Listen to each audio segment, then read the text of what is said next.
दुर्भाग्य है। देखिए ना, तभी तो यूपी में अभी इतने बड़े लेवल पर सरकार ने टीचर्स के साथ में ऑनलाइन हाजिरी, फिर उसमें बाद में उसको थोड़ा सा 2 कदम पीछे लेना, ये क्या है भाई? नहीं तो ऑनलाइन हाजिरी के आप मामले जब में सही तो है। नहीं, मैं आपसे पूछना चाह रहा हूं कि आप अध्यापकों की ऑनलाइन हाजिरी कर रहे हैं, आपके यहाँ पर 80% प्राथमिक विद्यालय, 85% प्राथमिक विद्यालय रूरल एरिया में है। आप पहले आपका जिलाधिकारी ये इंश्योर करके बताए कि हर जगह ऑल वेदर रोड है। अगर वहां अरे दो दो बिजली फुट है। का अगर वहां 2-2 फुट का कीचड़ होगा तो आदमी कैसे जाएगा बरसात में? बिजली भी नहीं है, सही बात आप है। 48-49 टेम्परेचर में वो जो गरीब बच्चे एक कमरे हम्म। के स्कूल में कैसे बैठते हैं? और जाहिर है कि सही। टीचर भी साथ में बैठता है, टीचर भी ह्यूमन है। वो बिल्कुल। अनह्यूमन आपने पूरा तंत्र बना रखा है।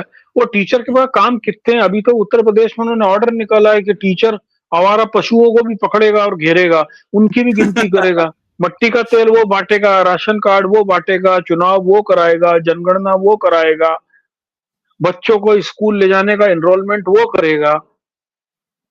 तो आप ये भी तो सोचो कि जब आपने उसको मल्टीटास्किंग बना रखा है, तो उसको आपने क्या फैसिलिटी दी है?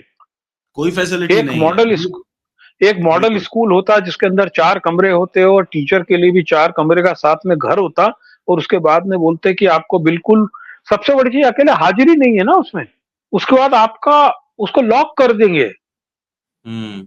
आप देर से आएंगे तो आपकी इतनी छुट्टियां कट जाएंगी, कितने कितने उसमें तमाशे हैं भाई। दिल्ली में मैं आपको एक उदाहरण बता रहा हूँ, मोदी सरकार के आने के बाद में जब से सेंट्रल गवर्नमेंट के ऑफिसर्स ने बोला कि आपका बायोमेट्रिक होगा, उसके बाद यहाँ हम्म। के ऑफिसर्स में बड़ी संख्या में लोगों को डिप्रेशन, हाइपरटेंशन और डायबिटीज हुआ। क्योंकि हम्म। मैं अपने घर से 8 बजे सही समय पे निकल रहा हूँ, लेकिन रास्ते में जाम है, बस खराब हो गई, वाटर लॉगिंग हो रही है, इसका कोई भी जिम्मेवार नहीं है। लेकिन वहां पर तो जैसे ही आपकी उंगली लगी और आपकी 2 डिले हुए, तो आपकी आधे दिन की सीएल कट गई। सही बात है। और 8 ही सीएल तो होती है, 16 दिन आपको एक साल में देर से हम्म। आने को मिला, तो उसके बाद आपकी ईएल कटनी शुरू हो जाएगी। ईएल का मतलब होता है कि आपका एक दिन का वेतन, और वो भी on the date of retirement. हम्म। तो हम निश्चित ही यह प्रयोग बहुत जरूरी है। सरकारी कर्मचारी सही समय पर आए और सही तरीके से काम करें, ये सब के लिए पुख्ता और कड़ी कार्रवाई होना चाहिए। लेकिन पैरेलली हमको ये भी देखना चाहिए कि हम उनके लिए क्या व्यवस्था कर रहे हैं। जब दिल्ली में सेंट्रल दिल्ली बसाई गई थी, तो दिल्ली के पूरे मिनिस्ट्रियल ऑफिस लुटियंस में थे। वो लुटियंस में ही फ्लैट बनाए गए थे कि भाई आप विद इन 3 किलोमीटर आप साइकिल से आए चाहे पैदल आए, आपको 15 मिनट से ज्यादा नहीं लगेगा। हम्म। ये था ना तंत्र। उस तंत्र में आप बिल्कुल, it should be in the second. और लेकिन वो आप सोचिए कि प्राइमरी स्कूल के प्राइमरी शिक्षक को स्कूल आप पढ़ाने के अलावा सारा काम दे रखा है आपने, वो पढ़ा नहीं नहीं, पाता है और वहां वो देखिए, आपको ये सोचना चाहिए कि प्राइमरी स्कूल का टीचर जिस जगह अपॉइंट है, वहां पे उसकी रेसिडेंशियल फैसिलिटी नहीं है। रेसिडेंशियल फैसिलिटी उसके बच्चों को पढ़ने की व्यवस्था नहीं है ना, उसको 10-25 किलोमीटर दूर रहने ही है। पे। बिल्कुल। तो इसके अंदर यदि तंत्र बहुत अच्छा हो, तो पाबंदी बहुत जरूरी भी है। और उसके लिए हमारे राजनेताओं को सिद्ध करना चाहिए सबसे पहले कि देखिए, हमारे सभी सांसद जो हैं ठीक समय हम्म। 11 बजे हर सत्र में पहुंच जाते हैं, पूरे समय वहां बैठते हैं। वहां सही से भी बात। सिद्ध करना शुरू करे, फिर एमएलए प्रूव करे, फिर हम्म। नगर निगम आए, फिर सरपंच आए, उसके बाद बेचारे मास्टर का गर्दन पकड़ के वहीं हम्म। लेटा लो उसको स्कूल में। सही बात है। और क्या, आपने उसको परेशान कर रखा है, बहुत बुरी हालत है ये जो जिस देश प्राइमरी में परि में। है ना, प्रधानमंत्री जी महत्वपूर्ण सत्रों में ही पार्लियामेंट में नहीं आते हो, है ना, जिस देश में राज्य के मुख्यमंत्री अपने राज्य की समस्याओं को छोड़ के दूसरे राज्य में 6 महीने बाद होने वाले चुनाव की तैयारी में लगे हों, उसमें आप मास्टर को गर्दन पकड़ोगे? हम्म। बिल्कुल सही बात। ये और केवल मैं पूरे आपको बताऊं कि ये थोड़ा सा एक किसी मुद्दे से दूसरे दिमाग हटाने की टैक्टिक के अलावा कुछ भी नहीं है। लेकिन अगर यूपी मास्टर विरोध नहीं करते तो फंस जाते, बहुत बुरा फंसते वो। उन्होंने नहीं, विरोध किया। वो विरोध, वो मजेदार चीज है, विरोध करने वाले भी जो संगठन है वो सब बीजेपी और आरएसएस से जुड़े हुए हैं। इसमें वहां पर ये पूरा मुझे लगता है नूरा कुश्ती है, जानबूझ के चलो थोड़े दिन इसमें सबको लटका के रखो। यही करते हैं, यही करते हैं। ये और राजनीति बहुत मुख्य सीधी मुद्दों पर सीधी नहीं है ये, नहीं है, है ना? ये और मुख्य मुद्दों पर भी ध्यान देते नहीं है। अब देखिए, मुख्यमंत्री कह रहे हैं कि 72 घंटे में कांवड़ मार्ग जो है वो साफ सुथरा हो जाना चाहिए, बिल्कुल क्लीन हो जाना बहुत चाहिए। जरूरी है, बहुत पूरे जरूरी प्रदेश में बाढ़ है, पूरा प्रदेश बाढ़ग्रस्त है।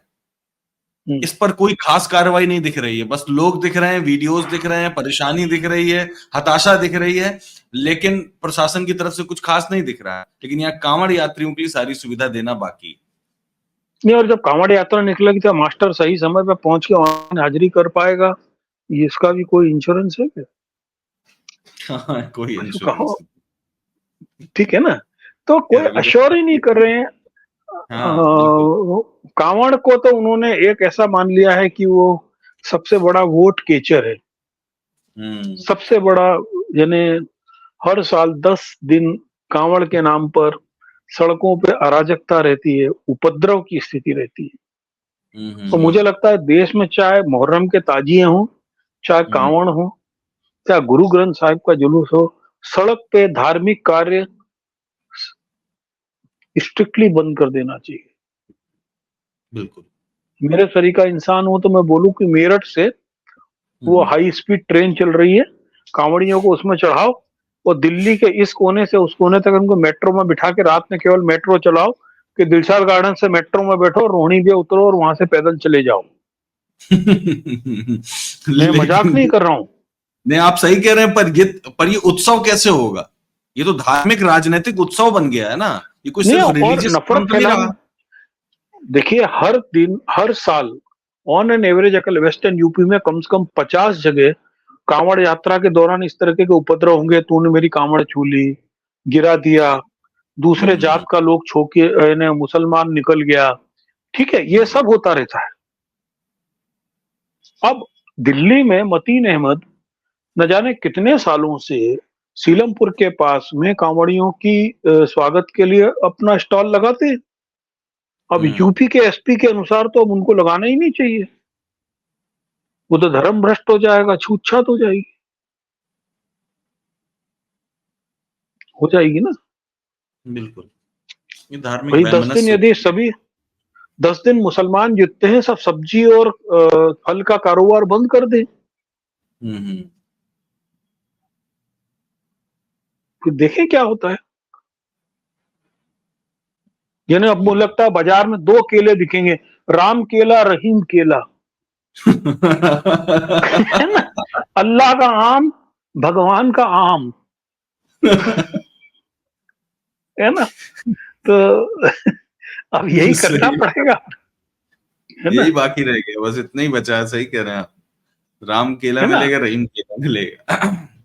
अब जो केरल से नारियल आ रहा है वो पता नहीं किस मुसलमान के खेत से उगा है, क्रिश्चियन के खेत से उगा है, तो उसको जब नीचे उतरे तो उसमें चांद तारा या क्रॉस का निशान बना के बेचना पड़ेगा कि ईसाई का नारियल है ये। कहीं रुकने का नाम ही नहीं ले रहा है, बिल्कुल बहुत ही अजीब बना दिया है, इस देश के माहौल को इतना अजीब बना दिया है कि कुछ दिन बाद अगर यही सब चलता रहा तो आम इंसान का रहना मुश्किल हो जाए। मुझे तो बिल्कुल लग रहा है वो एसपी साहब को अब किसी मुसलमान सब्जी वाले को सब्जी भी नहीं देना चाहिए, वरना एसपी साहब की जो घरवाली है वो बोल देगी कि अब तो जात निकाला हो गया।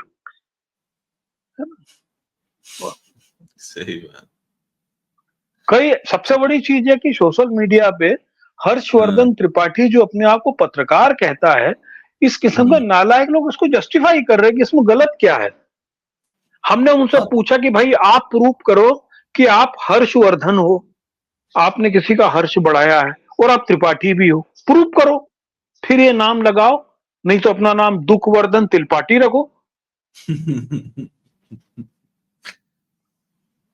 सोशल यार मीडिया में कुतर्क की भी कोई सीमा हो भाई। नहीं, कोई सीमा नहीं कुतर्क की, क्योंकि इसी पर वो पल रहे हैं। हमें ये समझना है कि कुतर्क उनके सर्वाइवल का एक साधन है, बिना उसके वो पल नहीं सकते हैं। अगर वो तर्क करेंगे तो उन्हें ऐसी ओर आकर खड़ा होना पड़ेगा जहां तकलीफें हैं, परेशानी है, सवाल हैं और समृद्धि नहीं है निश्चित रूप से। और जहां वो खड़े भाई हैं इस समय वहां कुतर्क है, समृद्धि है, पैसा है, लालच है, सब कुछ उपलब्ध है उनके लिए, इसलिए वहां वो खड़े हैं। भाई आप कल से आप बोलोगे रेस्टोरेंट में जितने वेटर घूम रहे हैं वो अपने नाम के साथ जात की पर्ची लगा के पूछे। मेरे घर में जो सामान डिलीवर करने आ रहा है वो अपने नाम, जात, धर्म, कर्म सब साथ लगा के भेजे। What A nonsense! हम किस देश में रह रहे हैं भाई? हम क्यों सही। हमारा कॉन्स्टिट्यूशन ही इसका अधिकार नहीं दे रहा है। और एक सही। एसपी बोल रहा है। एसपी बोल रहा है, यही सबसे ताज्जुब की बात।